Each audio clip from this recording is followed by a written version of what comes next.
Hey everyone, and welcome to episode number 74 of the Chris Rose Rotation, a production of JOMBOY Media. And we're going to tune into the guy right now who's got a way better setup than I do at his home because he specializes in this business. Oh, and he also throws 98 with a nice slider.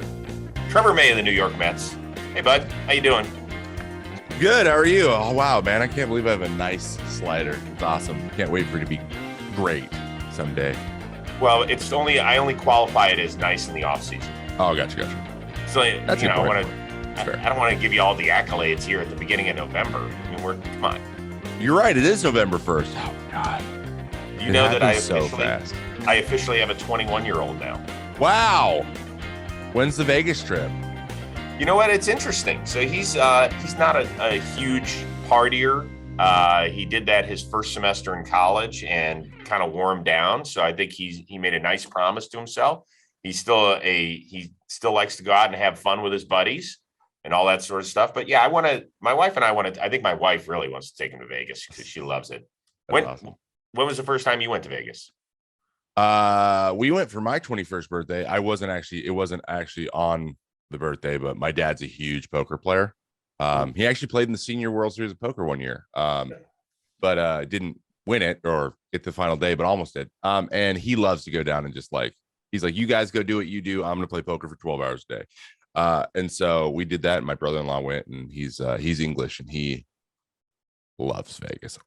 He didn't want any excuse. So it was just us three. And we went down and I hung out with them for a while. And that was the first time I went, and we stayed in the Hooters Hotel. No, you didn't. Off strip. Yeah. You did not. You stayed in the Hooters Hotel at your first Vegas trip? Yes, I did. It was like, I don't know, $70 a night. It was my dad was like, it's on me. And we went to the Hooters Hotel because that's where he likes to sit and play. Like, he's pretty laid back. Doesn't really care. He doesn't need a lot. He just needs a bed, somewhere to sleep when he wants to sleep. He was a shift worker for 35 years, man. He can stay up till 6 a.m. easy. So that's just what we were doing. It was a good time though. So I used to do, when I did Best Damn, we did the Hooters swimsuit pageant. And it used to be in Vegas. At the hotel? It was, you know what? We didn't have the pageant there. It was at some big hotel. But one year we had to stay at the Hooters Hotel, and it was unlike any other Vegas experience I've had. Yeah, it's like a hotel that is in a Hooters. I don't know what else to put it. Like, you go and you be like, yep, this is about right. Yeah. Not horrendous. I mean, not the worst hotel ever, but definitely not the nicest either. Yeah. Now what's your hotel of choice? This is not an advertisement, by the way. Oh, I don't know. I did my bachelor party there too. Oh, you did? Yeah, I did the good old fashioned. I got a bunch of buddies that were like, you just want to go? I'm like, yeah, let's just go do the cliche. I don't care. Let's do it. It's where we can have the most people come to, because we're on the West Coast and it's an easy flight. It's like $100 from Seattle to fly there. I don't know. They had a special. So we stayed at the Bellagio that time. But I stay usually now at the Cosmo or the Aria, because that little triangle right there, yes. Those three. Usually that's where we hang, because the Cosmo is a great hotel with great restaurants in it. So. The Aria smells great too. I think they spray some stuff in the air when you're walking through the doors. It does. Just a good area right there. Yeah.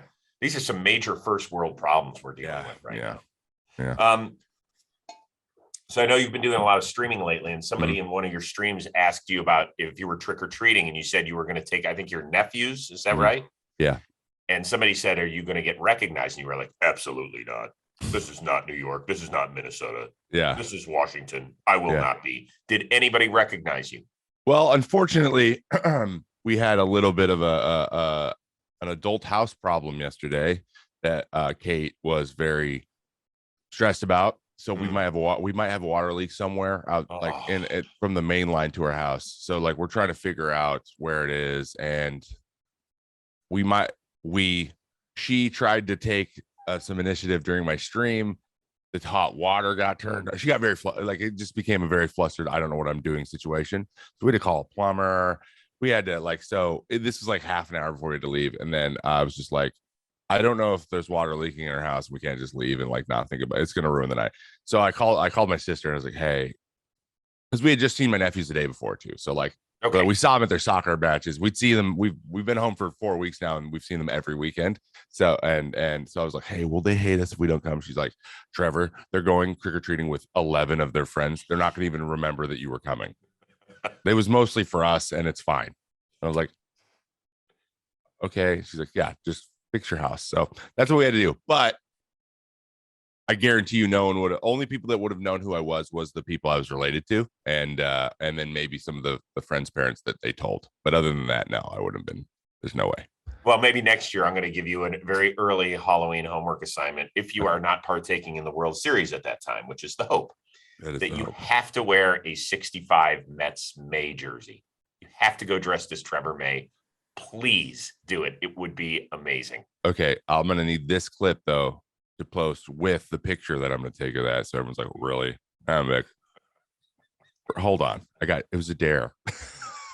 Please. Like, I would love to see Bryce Harper go in a Phillies Bryce Harper jersey. Just full uni. No, like literally, like he does everything. Wears batting helmet. I think batting gloves on. That'd be so funny. How funny would that be if guys were doing that? Because Bryce Harper's at you? No, dude. I got the last uniform. Everyone tells me, man, I just figured I'd do it this year so they get off my back. Like they keep saying I look like him all year. This is my one chance to just like get it out of we're getting out of everyone's system. And then at the end, they're like, it's actually you, isn't it? You're like, yeah, it is. It is me.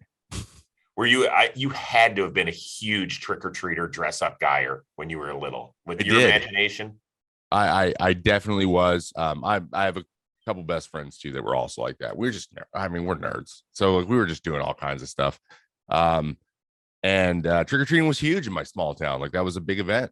The whole thing is a freaking neighborhood. It's like all rural, like all like cul-de-sacs. So it was trick-or-treating heaven. And last night we actually stayed and we actually got to do trick-or-treating in our house for the first time too, and meet some of the people. And there was one group that was legitimately 40 people deep. They'd like knock on the door and it opened. It was just like, whoa, oh my God. And then it was like it was like the three neighbors around us. They each had like 3 kids, 2 kids, and 2 kids. So there was like 7 kids all in like a 5-year window of each other. And we'd all met them before they'd come over and said hello. So Kate was like picking out which ones knew all their names, and I hadn't met them yet. So I was just like, remember this. And I'm like, there's no shot, but it was really, really cool. We've been welcomed really well, and they made sure to come together, which was super fun. So, yeah, it was good. We didn't actually have as many as possible. I said to Kate, I said, what if no trick-or-treaters come? She's like, that's always the fear. That'd be fine. I was like, really? I thought you, and she's like, yeah, I mean, who wants to we're watching a movie. Who wants to get up every time? Like if we have a handful, it's great. If they're coming every 3 minutes for 4 hours, like now it's your job. I was like, what were you watching? We watched this horrendous 90s like witch movie. It's called The Twin. We were struggling. We were trying to go from like fun kids like Paranorman or something to like actual horror, and she does not like horror. I'm not a huge horror person either. There's some, so we're like trying to find that like thriller, like thriller mystery stuff more than horror. It's okay. And basically what happened was she's like, I got this super campy movie from the 90s. You want to watch that? I was like, it was literally like a bunch of actresses that I'd seen in some Adam Sandler movie at some point. Like it was all right before they got big. It was pretty funny at times, but at the end you're like, that was really bad. Best costume you ever had as a kid was what? Do you remember? Best costume I ever had. The most involved, like the most, I was Eddie Munster several times with the widow's peak. God. You can see it through the hat here. I have a not horrible. I have a widow's peak that I'm very proud of. Yeah, you should be. You are the grown up Eddie Munster, by the way. I'm the grown up Eddie Munster. Exactly. So I was him probably from 6 to 12. I was him like 3 times. And we went full, powdered the face to make you very pale. The blood dripping, and then the hair slicked back perfectly, and like the big like Dracula, like not the just cape, like the big Dracula one. And then we actually made it one year. Me and my best friend we said we're gonna make our costumes, and he was a skeleton, and his mom helped him like sew on bones onto an all black like jumpsuit. It was hilarious. The Munsters was great. For people that have never seen it, just spin it up on YouTube. Go watch an episode. It was before its time. And Fred Gwynn, who was Herman Munster, later became probably best known for his role as the judge in My Cousin Vinny. Yes, he was. That was him, wasn't it? Yeah. That's great. Yeah. The Munsters are great. If you like the Addams Family, it's a similar situation. Sometimes I get it mixed up.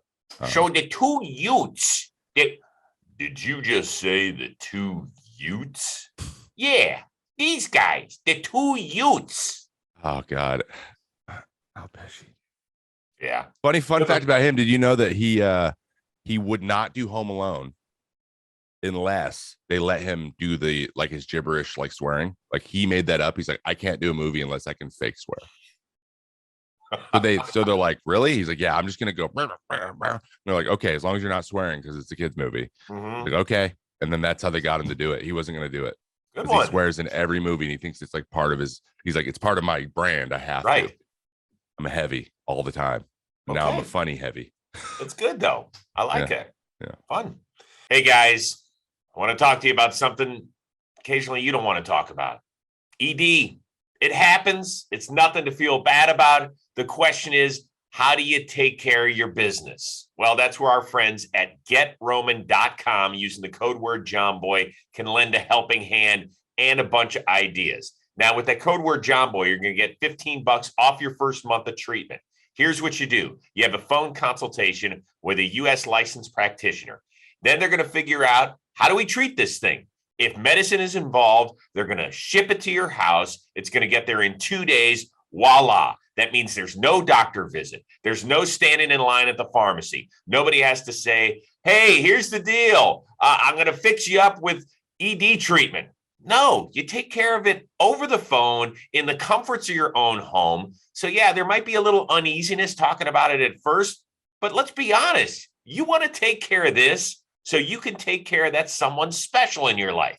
It's very simple. Once again, it's GetRoman.com/JOMBOY. You're going to talk to a U.S. licensed healthcare professional. They're going to seek out a treatment. You're going to get $15 off your first month of treatment. And then believe me, at the end of the day, you'll be smiling like this once you go to GetRoman.com/JOMBOY. You have been knee deep in the World Series. Mm-hmm. I know you've been all over it. Let's start with a guy you know really well. How shocked are you that Eddie Rosario has taken over the postseason the way he has? Not one piece of me is surprised, simply because he's one of the more, he was probably, while I was in Minnesota with him, one of the most clutch players on the team regularly every single year. So I think that like his ability to knock runs in, he was always a big run producer. Like he always had a really high RBI rate. Like no one really, he got lost behind like the Nelly Cruzes and like, you know, Max Kepler had 37 homers once, and then Mitch Garver had that huge year in 19. So he always got like, he was always like the third guy that was talked about in our offense, but like he was so consistent, 100 stakes, high 20s, low 30s homers for a handful of years. Like it was always there, but like a couple of things stick out. He had a big homer once against the A's against Yasmero Petit. That was like a 3-run homer in a huge spot 0-2. That was like he was against Rhodes, and that guy doesn't give up those. So like a lot of stuff like that. I remember I can think of like 4 or 5, a handful of times where he hit a big go ahead homer in like the 8th. So like for him to come up in a big spot, and he really thrives off pitchers having the pressure on him and making a mistake. And he, like, you get 0-2 means the same as 0-0 because he has the ability to hit pitches 6 inches out of the zone. So it's like, that's just not a guy, and he's left-handed. So if you're right-handed, there's just there's no place you're going where you're like, I can get him to chase this every time and he'll swing and miss at one point, because he won't swing and miss. He'll probably get you if you throw it too many times. So great hand-eye coordination, hand to ball or bat to ball skills, as we call it. And he has historically put himself in a position to be successful in big spots. So it's not surprising that when he's feeling good and he's healthy, and he had a little bit of time missed this year and stuff. So he had a stride at the right time, and it doesn't surprise me at all. Did you play with him in the minors too? Did you guys kind of grow up together? Yes, we did. Organization? Yes, we were in AA, and when I got traded over there, AA and AAA together. So we've been together. I've seen him for 8-9 years. When he played second base, a lot of people didn't know that he was a second baseman in AAA. They got moved to the outfield in AAA because of Dozier. So they wanted to get to the big leagues faster, so they put him in the outfield. They just like Dozier's hair better? Dozier at that point was hitting 40 homers a year and was a Gold Glove too. 1 year. I think he was a Gold Glove Eddie's first year or second year. So like, I mean, and no offense to Brian Dozier, but Eddie runs a little better, has a little better range, and a much better arm. So they were like, he's got a good arm, and it's accurate, and that's another thing a lot of people don't know. The other day when he threw out, was it your Uriel, yeah. Yuli in at second? He has done that huge outfield assists at the end of games 5 or 6 times that I've seen. He has tons of assists too. People don't see that. He led the league one year almost. I think he did lead the league in 19 maybe in outfield assists. So he's though maybe he's not the fastest runner or the widest range in left field. He's got a great arm and he's really, really accurate, knows when to throw the ball too. So he does those things really well, puts himself in position to make big plays when you need him. I was surprised that that my team, the Indians, got him on as cheap a deal as they did. I think I'm happy for him. I think he's going to cash in on a multi-year deal and get paid. I hope he does. It's great. No, he does. And 100% deserves it. The dream is to like play 6 years with the same team and get to free agency and get paid a bunch of money. And that's very, very, very, very hard to do now these days, especially these days, right? If you're not the guy, if you're not the one of the 3 main players on your team, if you're even outside of that at all, if you're not on a huge market either, like it's just, you're not, the leash is shorter. But for him to get the opportunity to execute, that's all what this game is, get opportunity to execute it.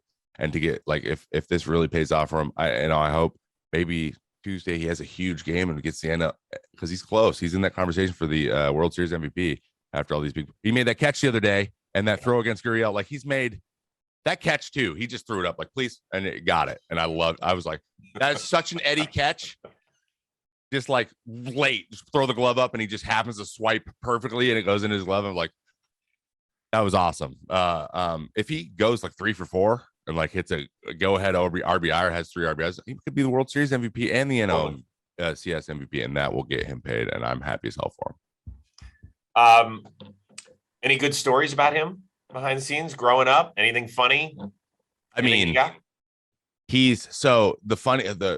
So Eddie was one of the original, how do I put this? Purveyors of swag in the early stages of, baseball's transition into swag ball, with, guys showing their personality and stuff. And he's always been doing that. So like early, and I played and hit with him in the fall league. We were talking earlier about how I played with Chris Bassett. But him in the fall league, I played with Yimmy too. Yimmy was on our team as well. I played with a lot of guys who were in this World Series. And he had just moved out to the outfield. Like, that's when they started him. Like, go play the outfield in the fall league. And he would catch everything, like, instead of just catching it, he'd catch it like at his hip or like a knee, just like, I got it, like, and then just run it in, like. And we're like, okay, you're getting crazy here. And it got crazier and crazier. So he's just like letting it go. And then eventually, towards the end of the fall league, he goes for it and just whiffs. Like, last out of an inning, goes to like catch it by his, literally doesn't touch it, goes all the way to the wall, triple, and the pitcher's like, and then he's out there, he's like, I bet, like, okay, I took it too far that time. So he still kind of caught it low, but you could tell he was like see it in. It was pretty funny, but we saw it over time because he was always in front of the bullpen. So we're like, dude, he's gonna drop one of these, and he did. But he just wanted to, it very, very clearly looked like he was just seeing how far he could take it. So that is a very Eddie thing. But yeah, he's just, and you can see him. He's having fun out there. He fits in really, really well with these Braves guys. I think that culture, like, he was like, this is where I belong. And that has helped him kind of get to the comfort level he's at right now. Sure. I think that's a great point about that. I know you would like nothing more than to see Freddie Freeman move on and out of the National League East. What the fuck are the Braves doing? Why have they not extended him? I actually don't know if this is fully true. But actually in my stream, several people who are big Braves fans said that he said, I just don't want to talk about extensions during the season. I want to focus on playing. This can turn, he knows it's going to be like a long process of negotiation probably. But again, like, you got to have in your mind, like, especially if it's somewhere that you've been your whole career, like, you say, hey, I'm going to open up these let's have a real, if he thinks that they're going to, if you would think they would get there quickly, like you guys are on the same page, then you would just do it. So that is my kind of question marks. I don't really know, but I don't know actually fully if that was true. I'm going to be honest. I was just told by several people who follow that team a little bit closer. By the way, that that's was bullshit, Trevor. I'm sorry. If somebody comes to you and says, hey, we really want you to stay, and we're going to offer you 8 years at $200 million, you wouldn't be like, yeah, you know what? Talk about it till later. Yeah. I'm sorry. That shit does not fly. So that, which leads me to assume that maybe hasn't happened yet, or like they weren't to the point where I don't know. Honestly, I don't know what could be going on. But as a guy who's had to face him this year as much as you did. Oh, he's going to be I mean, I can't believe this free agent class. I'm so glad I'm not in it, frankly. Like, because they'd be like, who needs that guy? Like, even though the relievers aren't as, probably big of a group, still, like, there's going to be relievers are going to sign a minute before spring training, if not in the middle, just because everyone's going to be focused on getting the Correas and the Freddie Freemans and these guys, all the shortstops signed. Corey Seager's, like, I don't know how, especially with all the other impending stuff in the MLB and whether that's going to happen. So, like, I can't imagine being a free agent this year and like having this much like last year there was a lot of question marks, but like imagine this year. Like, yeah, I don't know. I don't know how you don't lock that guy up when you have the first opportunity. It's insane. Let's get back to the game itself. We look at it as though it's not a big deal. Like, now we're expecting it, particularly with all the injuries to the starting pitchings on both sides, right? Charlie Morton gets hurt in game one. Lance McCullers hasn't pitched since the first round against Chicago. So you're taking frontline starters away from both teams that can log innings. So we knew we were going to see a ton of guys shuffled in and out. How exhausting is it physically for the guys that are coming out of the bullpen nearly every night? These guys must be just like, I'm likening it to, because I felt like this at times towards the end of the year. I'm likening it to, like, it's when you were a kid, you used to have the sleepover with your buddies. They come over when you're 12, and at 2 a.m. when you're all just delirious, and you're just laughing at everything that comes in, like, laugh. That's where you're at. That's where they're at. They are at the 12th hour. They are just like, if there's anything left deep down here, we got to find it. We got to find ways to get everyone there, because when it's your job, man. But I know what's happening, what they're going out there. Like, there's 2 games left, no matter what. Like, we can't play more than that.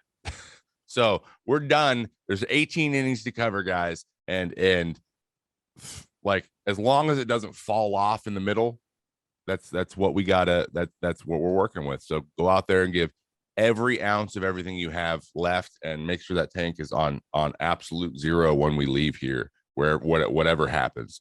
And that's all you can do. But you're just so exhausted that adrenaline is like the magnitude of the situation is 100% of your fuel, which explains why Charlie Morton was able to pitch 15 more pitches with a broken leg, sat down for a second, that adrenaline went back to normal. He walked out and was like, oh my God, my leg's broken. That's how it works. It's like, he could have also probably in that inning lifted a Volkswagen Bug off the ground. So that's how it works. So what we're doing out there. I'm amazed by it. Like, a guy like Kendall Graveman, I was watching him pitch last night. He throws almost 40 pitches in 2 innings. That guy looks like the minute this series is over is going to sleep until about February 10th. As he should, because their off seasons also just went from 4.5 months to 3.5 months. And that's a huge difference, right? For you guys. Huge. What, 4.5 months is arguably like cutting it close for the amount of rest you need to get ready fully for the next season. So 3.5, like, you just see guys that win the World Series. Like, I remember this for specifically at 17, the Cubs, watching their spring training coverage, and everyone's like, yeah, so none of the starting pitchers have pitched in a game yet, like with 2 weeks left in spring, because they were all just slowly getting back into it because they took so much time off as they should. And that is one of the things, like, that's going to happen. Like, these guys are going to be like, I'm not throwing until after the new year. I have to take this much time off. And when will you throw, by the way? When do you start working? Actually, so historically, I would throw, like, I take a good amount of time off, more than most people. I would throw like in the early first week of December is when I'd start getting going, because I just don't need, I need like And then I throw maybe like 6 bullpens. So I wouldn't throw a bullpen until January. So I'm talking about you don't even go play catch with a friend in the yard, right? No. I'm not even close. But this year, in about 2 weeks, I'm going to start doing. I set the net up about 30 feet away, and I have some pitch design stuff that I'm trying to work on, improving some pitches. I've looked up a bunch of drills, so I'm going to start doing some really, really light, like hand movement, arm movement, hand position stuff. That's not really up for your shoulder or getting in shape yet, but it is for feeling how a pitch comes out of your hand, so you can get comfortable without really using any bolus per se. So that'll start in mid probably 2 weeks from today, actually.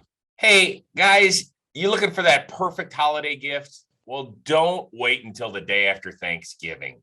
Start your shopping now, thanks to our friends at Dugout Mugs. Black Friday has already started in their world. In fact, if you go to dugoutmugs.com and you use the code word JOMBOY, you're going to get 30% off their best-selling products. I am going to scream this so everybody can hear it. You are going to get 30% off if you use the code word JOMBOY at Dugout Mugs. They got all the great stuff.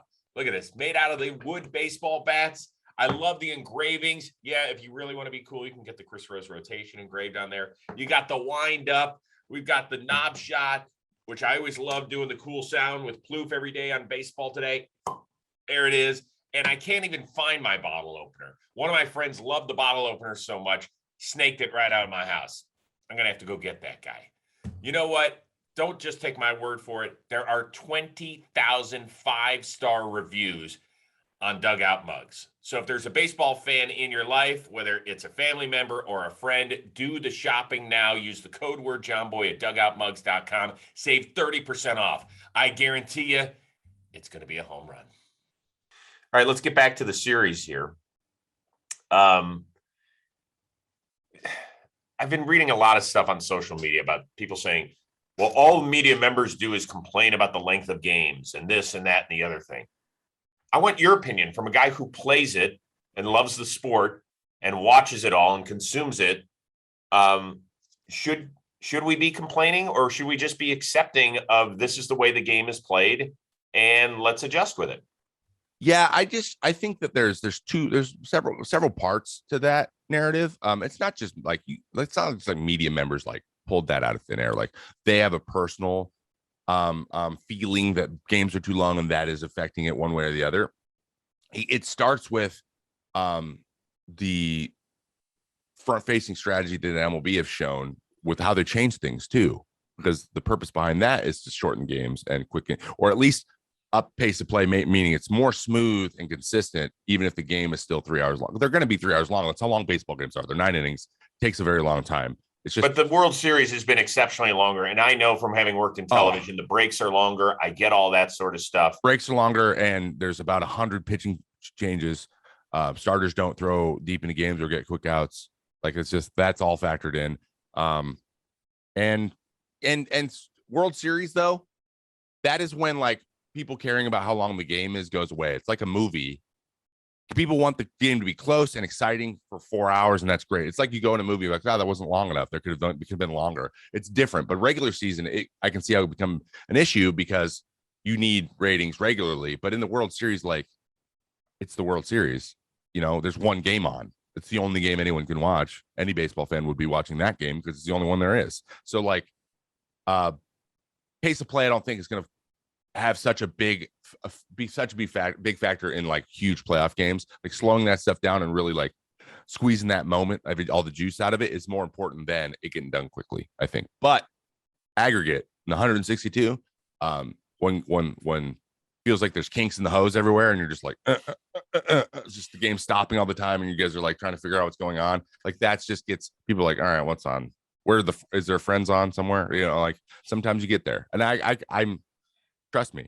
Someone we're in the pen and it's the 4th inning. We're 2 hours in the game. We look up, we're like, this one's flying, boys. I love that. It's been quiet for an hour, and then Aaron Luke would be like, well, this one's flying again, boys. And then we just laugh. Like, yep, we all know it's not going very quick. Yeah, I mean, listen, there's first of all, I don't think it's a question of complaining, and some people do complain. There's no question. There's some people in the media that just constantly complain about it. I also think it's important to challenge yourself as a sport and see where you can get better. Yeah. And if the whole idea is to grow whatever business you're a part of, you have to look at your deficiencies. 100%. And I wish that the game started earlier. I really do. Same. Same. You know, I mean, the game ended at well past midnight. The game ended almost an hour after the Sunday night football game ended. Yeah. To me, that's an issue. Yeah, but I get 8 o'clock games on the East Coast. Like that's really late. And I totally understand you would agree with this too, I'm sure. The 5-8 situation is the way to maximize the whole country because we have the 3-hour difference. And 4 o'clock's too early for the West Coast. And that's the conclusion that came to. Maybe started at 7:30 at the latest and just like cut your losses and not try to maximize it, because at the end of the day, it's a poor taste in the mouth. You're losing people really fast at the end, which is supposed to be the most exciting part of the game. So yes, midnight is, if the game's going to be 4 hours long, you got to start at 7. Like, well, you can't go into the next day. I always say this, and I don't know, shame on me for not looking up what time the Dodgers and A's started game 1 of the 88 World Series. But imagine if Kirk Gibson's home run had happened at 12:20 a.m. Eastern time. Imagine the number of people who would have missed out on that. They would have missed it, yeah. They would have had to watch one of the iconic moments in the history of the sport, and I just don't want us to get hamstrung with that again. Now, I don't have a perfect answer. I really don't. And I've worked in baseball for 20 years, and I've worked in television for 30 years, and I don't have a perfect answer. Yeah. Because there's an inherent slowness and I guess non-tempo that makes this sport so beautiful. Mm-hmm. So I just wonder if you guys feel it as well. It comes down to money, man, and it always does, and it always will. That's the way to maximize your value for your advertisers, and that's why it's there. And I say things like this: are there probably too many games in a season for the players? Yeah. If you want less injuries, take 20 games off the schedule and just make those off days. Make it the same length. Just give us more off days, and you'll probably have a lot of guys staying healthy longer. A lot of guys finishing out the whole season. Is less games going to make more money? No, it's going to make less money. So it's never going to happen. If only adjustment ever going to be made is up, not down. It's never going down. And the same thing is blackouts. Everyone's like, "Whoa, blackouts are the worst." It is the number one bane of everyone's existence. However, the hugeness of these TV deals is predicated on the ability to black things out. Like, they're not going to sign those things unless they get exclusive rights to regions and time periods and things. Like, they would not give $1 billion if that wasn't in there. So unfortunately, that's what we call a non-starter. Like, it's never going away. Blackouts are never going away. And you got to figure out, like, what's the best way for me to watch a game? There's some people that just simply can't watch their local art market. That sucks.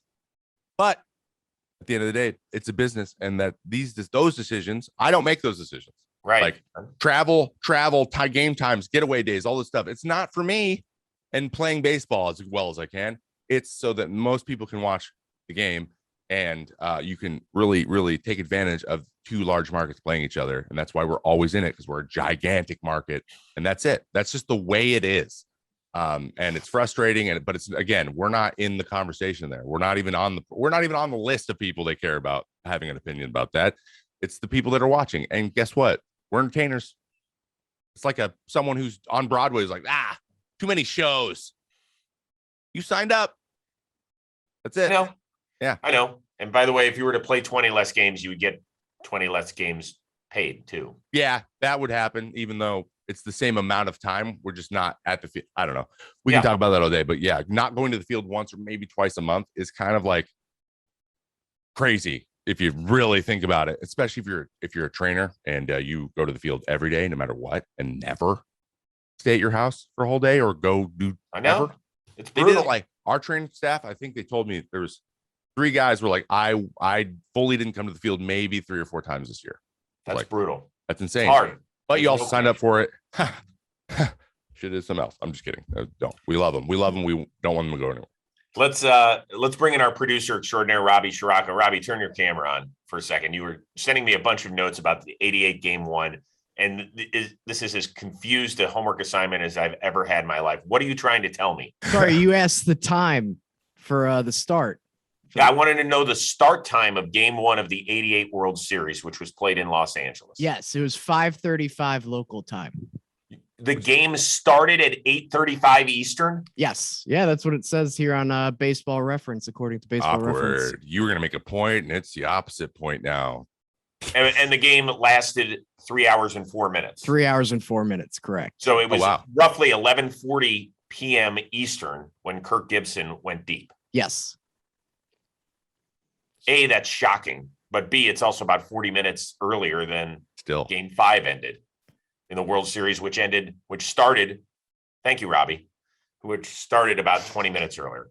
I don't know if that helps, hurts, whatever point I was trying to make. I am utterly confused. Games were quicker. The game was played differently. Less strikeouts, more ground balls, more ball put in play. But again, so many people say, I just want more. I want more contact. I want more ground balls to the second baseman. It's like it's not that much more exciting than you think it would be. Yes, there's a lot more contact. Yes. But then it's a lot of really boring contact. It's like a light pop up to short left field, which is being caught earlier in the bat. And you're like, wow, this game's flying by and nothing's happening. It's almost like I'm not getting anything and it's going to be over faster. I don't know if this is what I wanted. The same thing is like, we need robo-umps, take the ump out from behind the plate. Then who are you going to yell at? And everything's right. And you can't, it's just one less thing to like be upset, be like, oh, we need this. One less thing that you have to accept immediately. And that's less fun. So I don't know. It's very interesting. I think it's a grass is always greener situation a lot of times. Like, thinking, oh, this other thing is better. And then you realize, wow, it's actually very close to the same thing. All right. A few other things I want to hit on. The Mets in the offseason, they were sniffing around. Maybe we thought Theo Epstein. Maybe we thought Billy Beane. Maybe we thought Billy Beane, Bob Melvin combo. Then we can't talk to David Stearns. We can't, how much do you pay attention to what's going on in the front office?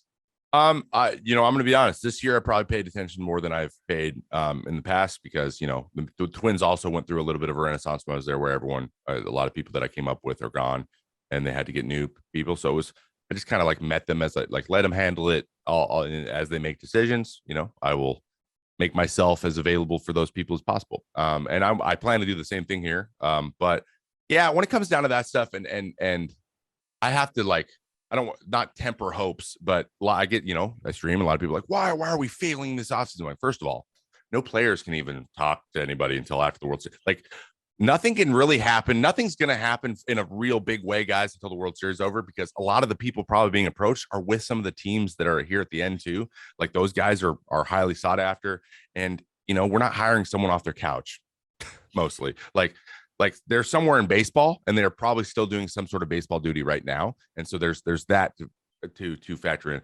Also, whether Theo, there was no, I never saw anywhere when the Theo was things thrown out. And as a person who's watched Theo break 2 curses, that's really, really cool. And he's kind of a little bit of a legend now in the front office personnel world.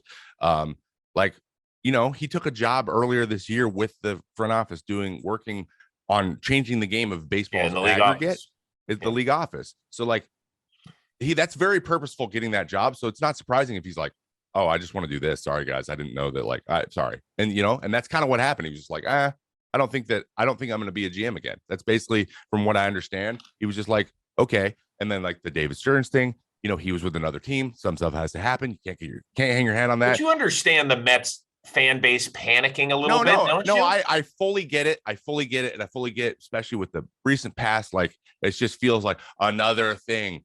But try to be as I think as objective situation by situation. Why didn't this work out? Was it the sky falling, or was it like, oh, that probably might not? There was a lot of things that needed to happen anyways there, and it maybe wasn't as likely as we may have thought. There are lots of those situations. Moving forward here, it's going to become less and less like that when the pool of people and everyone's everyone's focused on hiring the people they need to hire. And that's happening. Again, like I was saying, David Stearns, he's with the Brewers. He's helped build a really good team. And I think they would tell you they have not gotten as far as they want to get. So when you didn't accomplish the goal that you've been trying to accomplish at a place, you're like, I just want to see this through, or, those things can factor in. I know that as a player. So Again, I don't know. Some of these names thrown out, all I'm saying is, I had trouble finding where it first came from, just to see okay, how likely is that? Because I wanted to I want to follow it too. I want to actually have an idea of who could possibly happen. And a lot of it had just been kind of general conjecture up to this point. And I think that as those things kind of just were touched on and they were like, maybe this isn't the right fit, and then kind of moved on. That's just kind of all it was. Maybe those first three you just mentioned aren't the ones to worry really hard about yet. I'd say yet. Panic isn't yet, but like at December 1st, for a myriad of reasons, we should if we don't have a general idea, I mean, then you should start thinking what's the deal, But again, I was the first reliever to sign last year after Thanksgiving. I was like the third guy of all free agents to sign.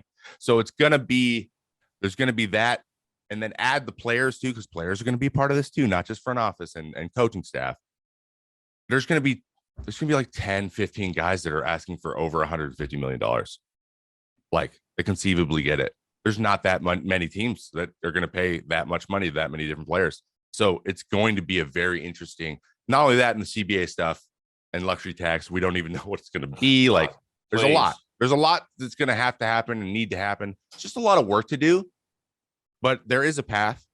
And specifically for the Mets bringing it back, like, I'm excited to when those decisions are made is to make myself available to a group of people, and to be a maybe a voice in the clubhouse that can help connect those things. So I think I said on this show a couple weeks ago, communication is like number one in baseball organizations. Communicating your philosophy, and everyone from the top to bottom sticking through it, and then that's how you play the game. And players being active in approaching people and making them say, hey, I would love to help us buy into our philosophy here is part of it. And I'm excited to be part of that part, or assist in that part with the other guys, so that we can be ready to go day one spring training with what we're trying to accomplish this year and how we're going to do it. Okay, fair enough. You've been creating a lot of content since you've been back home. You did a video on tipping your pitches and breaking it down, what you were doing.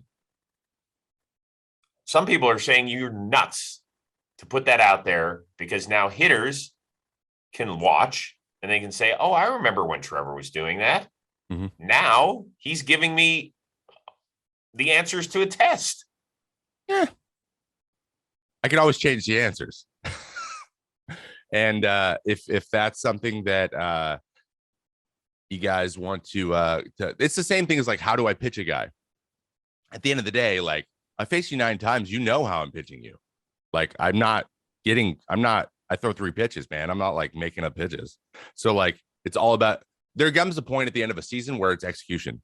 And that's how you get guys out and how you don't. You throw the ball where you want it, and they still like have the issues with the swing or with the pitch that they have. And then you execute it well and you win. Like, that's how, and this opposite is true for them. So in terms of tipping though, like, that was a tip, for example, that specific one it's something that I was trying to be very clear that I didn't even know for sure. Like, no one on the other team was like, hey bro, you're tipping. Like, I wasn't told explicitly. I remember I was sitting there, Brandon Drury was sitting next to me, and Frankie Lindor walked by while we were going over. I was like, hey, like, do you see anything here? Because I was doing a lot of stuff. I had my finger out of my glove too. And in the past, like, sometimes I'll go like off the glove for something, or squeeze it tighter on something so you can see my finger. And that's old school. Most people are all fingers in the glove. And I have dabbled in the past with it too. So actually, I didn't talk about that in the video, but I actually put the finger back in too. Like, just get rid of that. Who knows? I don't know. I can't see it. I couldn't feel it either. But that's not an indicator if I'm doing it or not. So I put all the fingers back in. I pinned the book. I just got rid of a lot of movement. And I was like, let's see if any of this happens. And then it just so happened the next time I pitched, I was comfortable. I felt good, and I was locating some pitches, but I felt good the time before that. I had good stuff. So like, it was just night and day. Sometimes when you can't answer, when you're like, okay, I've gone through my process, my plan's good, my process is good, and I feel like I'm executing fairly well. Like, those aren't big misses or huge mistakes. They're like slightly misses, and there shouldn't be that comfortable of a swing in that, like 1-2 to Wisdom. Like, that was a big one for me. I was like, that was 1-2. Like, I've never had that swing on my breaking ball at 1-2. Usually it's like a foul it off or like a hard hit, something in the gap or something at the worst. Not like I know. And, so I was just like, maybe. Like, I can't explain it any other way. So let's just get rid of this stuff. And Drew was like, hey, he goes, can you do it? Like, is that comfortable? I was like, yeah, I can do it. Easy. And then Lindor was like, hey, the leg hesitation might be causing you to do that. So it gives you time to move your hands weird, or you're trying to do something with your hands because your leg's so slow.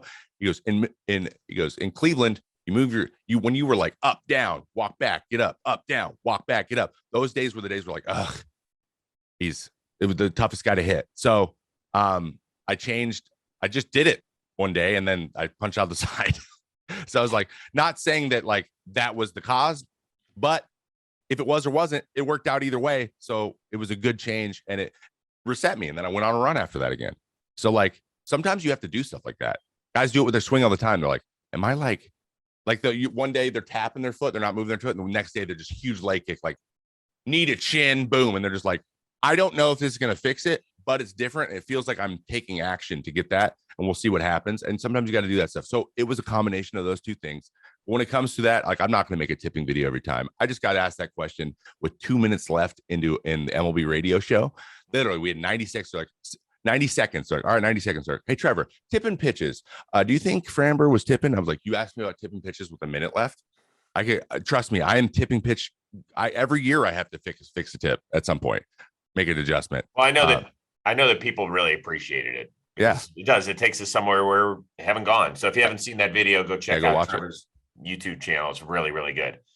Finally, have you reserved your spot yet in the Citi Field Arm Barn? Yes. Okay. Yep. That was planned last year. I'm an arm barner. I was actually hoping that I had the opportunity today because when I say, well, I'm a bullpen guy, I say that I preface things like that. And I was just going to literally just put arm barn in there like smoothly, like nothing happened. And I'm only using arm barn from now on. But the opportunity hadn't presented itself today. So yes, I'm saying arm barn. No matter how silly I think that is, I'm using arm barn forever because it rolls all the time. Everyone's like, it's so silly, but I love arm barn so much that I actually want to change it, but not because of the reasons they want me to, just because it's great. I'm 1,000% with you. I think it is hilarious. And Plouffe and I, every day on Baseball Today, I keep referring to what the Braves had done in games 4 and 5 as an arm barn game. So, and people are like, stop calling it that. I'm like, folks, I'm just having fun with the name because I got to give Pete credit. Like, I'm not 1,000% behind what they're saying. Like, I understand it. I understand them bringing up the point, all that sort of stuff. It's not the first thing I think of when I think of a bullpen. Yeah. But for them to have the suggestion of an arm barn on standby, I was like, that's good. They're master memers, dude. They're sneaky, really good at like making jokes that stick and get them actually the result they wanted. They do it kind of regularly. They pick a fight with a group that they'll pick at something that someone's been doing for a long time, get them fired up about it, and then give them an extra like a funny alternative that ends up being so funny that people start using it, which is what they wanted to happen. It's almost as if like they know how to do this really well. I know. When you hear arm barn, you're like, that works. It rolls, man. Like I'm pissed off it wasn't called that in the beginning of the sport. A little bit. And that seems like a very like early 1900s thing to say. Right. Doesn't it? Yeah. It could have fit perfectly. They would have been like arm barn and they'd be like, yeah, that's great. Barn, we're animals. That's the whole thing. We're trying to say like we're ripping and rearing to go. That's where it came from. Like the bulls are coming out of the pen. They're excited and you open it and they go, right? That's where it came from. Arm barn works for that too. Yeah. Glass and I was like, I don't care what they call it. They could call it the shit house. I don't care. So well, he's a starter. Okay. So he doesn't get a vote. You don't even go down there, dude. You're only there for like 5 minutes at a time. We have to live in the arm barn. I eat and use the restroom down there. Okay. I do everything that humans do. You don't eat in the arm barn. Yeah, we do. No, you don't. Yes, we do. We got snacks galore. You got to keep your blood sugar up, man. Got to pitch in 3 hours. What do you eat down there? The Stinger Stroop waffles. You know what those are? What? You know what a Stroop waffle is? It's I believe they're Dutch. It's like a little, I don't know, honey. It's made of honey and it's like a solid little, it's a circle. It's like a little, it's like a wafer with honey in it. So it's like kind of chewy. Yeah. Yeah. Yeah. And they're delicious. But like it's people take them on hikes and stuff. It's like a quick, carbs, energy type thing. Like cross country runners will do it. They'll break one in half and eat half as they're running to keep like with a Gatorade. So that's a big thing. I love how you're describing it while running and eating. There's candy, which I don't eat unless I'm not pitching. But who eats the candy? Who eats the candy? Everyone eats a little bit of candy. Honestly, I'm going to be honest. Ricky Bones was the guy who was just crushing candy. And then Eric Lange, our bullpen guy, he was kind of in charge of the candy. He brought it himself. So he would eat some snacks. To be honest, though, as a group, we didn't crush. Familia had some candy too, but we didn't really eat a ton. Like it would be a couple pieces per guy. But I always was like, hey, don't get a sugar crash in the middle of the eighth. Like I love candy. I need that to be very clear. I'm the candy guy. I can find you the best candy in the world, but I had to not eat candy. But yeah, we got candy stroop waffles. There's Cliff bars and things and Kind bars. No one ever touches those. And you got to there's no time to eat. You can't go back to the clubhouse and eat. Like Sugar Diaz comes down. He's got to sit for 2 hours. He's eating 2 hours before that. Like 4 hours later, you got to. I've had times I came out of a game. I was like, I'm starving. So you got to make sure you have something in your stomach, fuel to burn all that, that 190 heart rate and that adrenaline off, right? So when do you have to time it perfectly? Like you don't want to be full. Yeah, no, it's you're eating in the right when you get out there in the fourth or the fifth. Like guys drink a Red Bull, but they'll make sure they have the Red Bull finished by the end of the third because they might come in the sixth and they don't want to be like, so like, or you can be like Sean Reed Foley and literally just slam the Red Bull as you're throwing. And then he'll crush it, throw it. Like who does that at the Phillies? JoJo smashes on his arm. That's funny. Yeah, there's those guys too. I'm so far past that. I can't drink. I don't need energy drinks. Don't do nothing to me. No. So like me neither. Never had.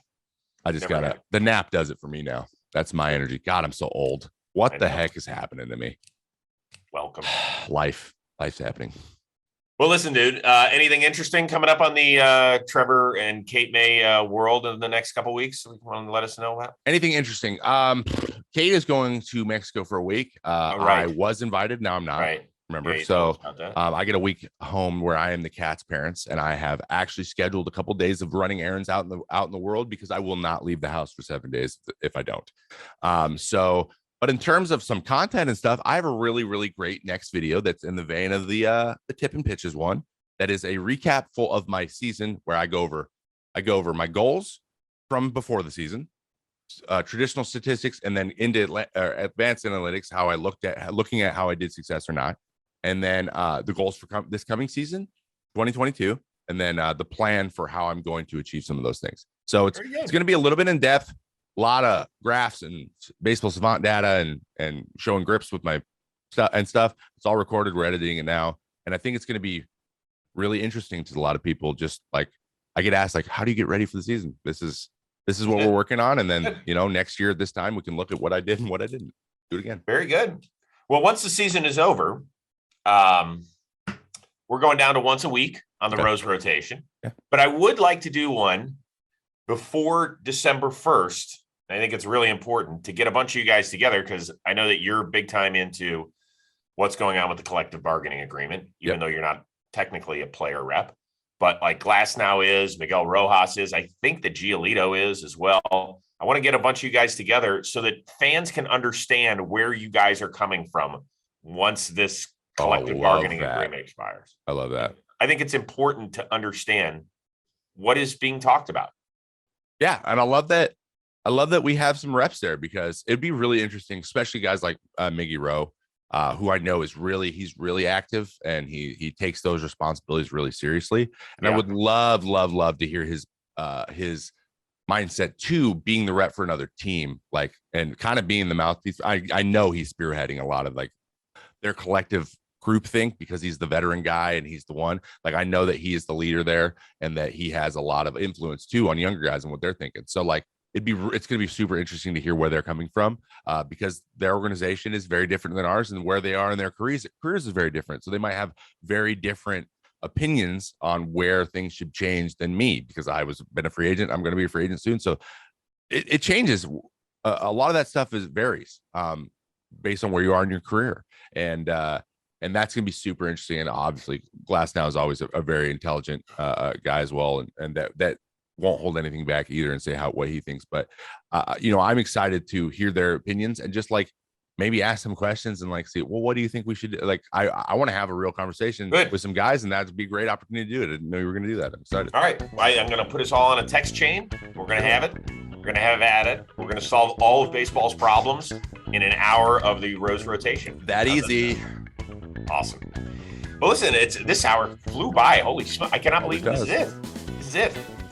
And, all this coming on the heels of me breaking one of my microphones. I had to go to my arm barn microphone. Just warming up in the arm barn.